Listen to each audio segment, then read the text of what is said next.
오늘 본문에서 예수님은 사마리아 여자를 만납니다. 먼저 오늘 본문 1절에서 4절까지를 보면 찾아가시는 예수님의 모습을 볼 수 있습니다. 1절을 보면 이제 예수님은 세례 요한보다 더 대중에게 인기가 많아지고 있음을 볼 수 있는데요. 그런데 예수님은 그곳을 떠나십니다. 그러니까 예수님은 그 시대 대중의 인기에 기대어 있었던 바리새인들과는 전혀 다른 선택과 결정을 하시는 분이셨습니다. 바리새인들을 비롯한 그 시대 종교인들은 어떻게든 대중의 관심과 인기를 얻기 원했습니다. 그들이 가진 가치관으로 보자면 지금 예수님은 유대를 떠날 것이 아니라 유대에서 더 많은 대중들과 소통하시며 인기를 얻으셔야만 했습니다. 하지만 예수님은 그런 것에 관심이 없었습니다. 오히려 예수님은 그런 것에 아랑곳하지 않고 사마리아로 향하십니다. 유대 사람들에게 인기를 얻고 있는데 사마리아로 간다는 것은 예수님의 확고한 의지와 목적이 있다는 것을 본문이 우리에게 보여주는 것이죠. 4절에서 사마리아를 통과하여야 하겠는지라 라는 이 문장을 원어로 보면 반드시 그쪽으로 가야 한다라는 의미가 있는 것입니다. 그리고 6절에서 7절을 보면 그곳에서 사마리아 여자를 만납니다. 이 시대 사람들의 관점에서 보자면 이 여자는 부정한 여자였습니다. 태생적으로는 사마리아 여자라서 부정했습니다. 사마리아는 혼혈의 땅, 부정의 땅이라고 보편적 유대인들의 시선으로 보았습니다. 그래서 사마리아 사람들은 하나님께 나아올 수도 없는 사람, 나아오면 안 되는 사람이라고 보통 유대 사람들은 생각했던 것이죠. 그리고 이 여자는 남편이 5이 있을 정도로 그 사회 안에서도 손가락질 받고 있는 여자였습니다. 그러니 부정한 여인이었던 것이죠. 그런데 예수님께서는 그 부정한 땅에 그 부정한 여인에게로 의도적으로 찾아가신 것을 본문이 우리에게 보여줍니다. 이렇게 그 시대 사람들 눈에는 부정해서 하나님께 나아갈 수 없는 여자에게 예수님께서 나아가십니다.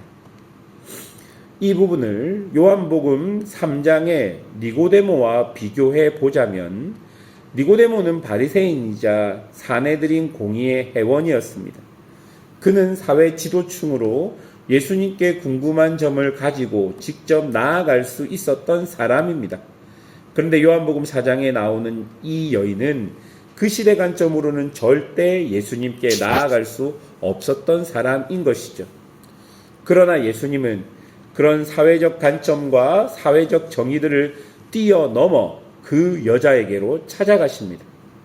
그 여자의 영육간의 목마름을 보시고 그 여자에게 목마르지 않는 샘물을 알려주시기 위해 그 여자에게로 나아가시는 것이죠. 사랑하는 여러분, 우리 또한 이렇게 찾아오신 하나님의 은혜로 하나님의 부름받은 하나님의 백성이 되었습니다. 내 신분과 상황, 환경과 여건 등 모든 나의 외적 조건을 뛰어넘는 그분의 사랑이 우리의 목마름을 채워주고 우리에게 영생을 허락하신 것입니다. 그러니 그 누구도 예수 그리스도로 인하여 하나님께로 나아갈 수 없는 자는 없습니다. 사마리아 여인이 우리에게 보여주는 것은 그 시대 사마리아 여인이 가지고 있었던 부정함으로는 절대 하나님께로 나아갈 수 없지만 예수님께서 찾아오셔서 그런 외적 조건은 하나님께로 나아갈 그 어떤 조건도 되지 않고 오직 예수 그리스도로 말미암아 하나님께 나아갈 수 있다. 그 길이 열렸다는 것을 보여주는 것이죠. 이 복음서를 읽고 있었던 그 시대 사람들은 어떤 마음이었겠습니까? 자신의 신분과 상황을 넘어서는 하나님의 사랑, 그리고 자기는 하나님께 저주받아서 지금 이렇게 가난하고 어렵게 산다고 생각했는데 예수께서 오셔서 내가 곧 길이요 진리요 생명이다 말씀하시며 하나님께로 가는 길을 열어주셨던 것이죠. 이것은 엄청나게 큰 위로이자 격려이자 그들에게는 그 힘든 세상을 살아갈 힘이 되었던 것입니다. 두 번째로 본문에서는 목마름을 채우시는 예수님의 모습을 볼 수 있습니다. 7절부터 등장하는 사마리아 여자와 예수님의 대화를 한번 살펴봅시다. 예수님께서 사마리아 여자에게 물을 좀 달라 하십니다. 사마리아 여자는 9절에 당신은 유대인으로서 어찌 사마리아 여자인 나에게 물을 달라 하나이까 라며 유대인과 사마리아인의 벽을 이야기합니다.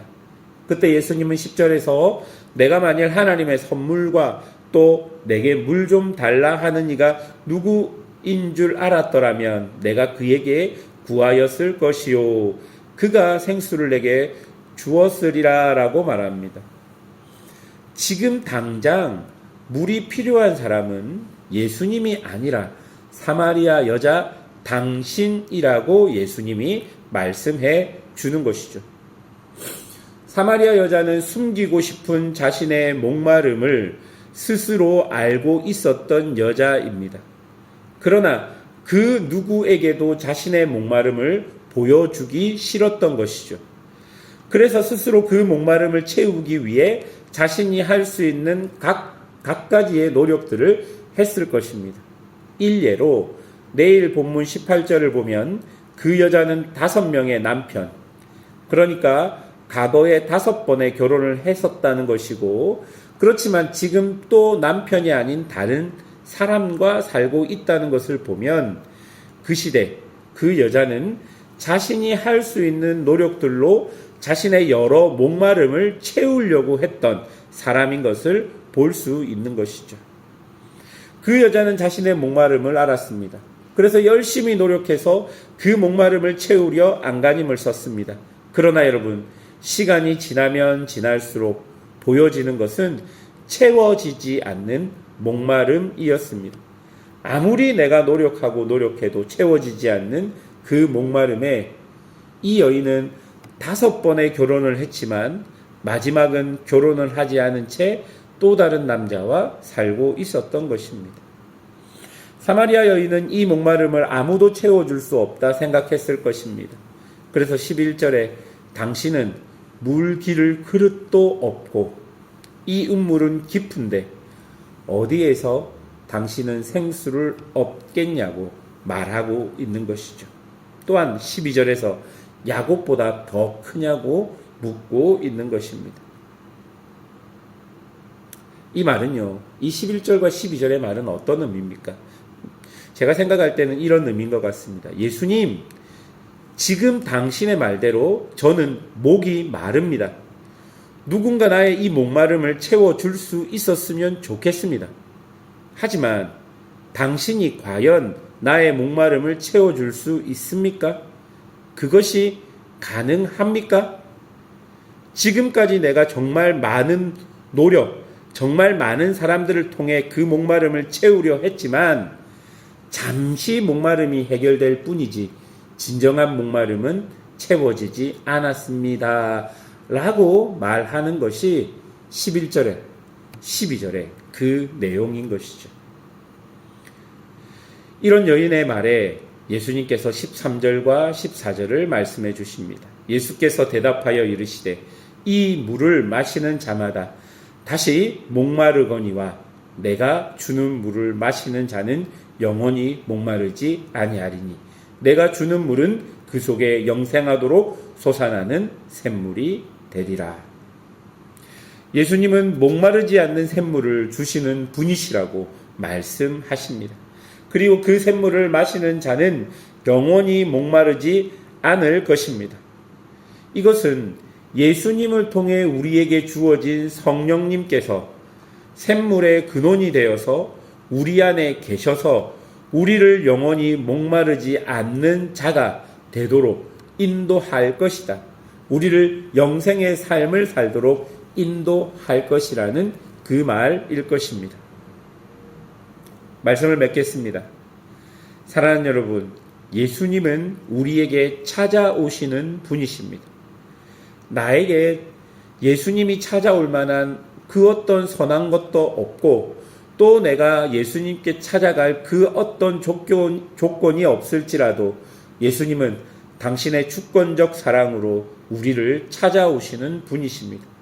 그리고 예수님은 우리의 목마름을 채워주십니다. 아무도 채울 수 없는 그 목마름, 그것을 예수님은 마르지 않는 샘을 우리에게 주심으로 우리가 이 땅에서 영생을 살아가도록 인도하시는 분이십니다. 그러니 우리가 이 세상을 살면서 무엇보다 굳건히 잡아야 할 것은 세상의 그 어떤 것도 아닌 바로 우리 구주 예수님이라는 것을 오늘 본문이 우리에게 보여주고 있는 것입니다. 사랑하는 여러분, 여러분 인생 속에서 무엇이 여러분의 소망이 되겠습니까? 여러분 인생 속에서 누가 여러분을 찾아와서 여러분의 부족함과 목마름을 채우시겠습니까? 오직 우리 구주 예수님밖에 없다는 것을 기억하시며 오늘도 주님께로 가까이 가시는 그런 은혜를 경험하는 성도들이 되시기를 주님의 이름으로 축원합니다. 함께 기도하겠습니다.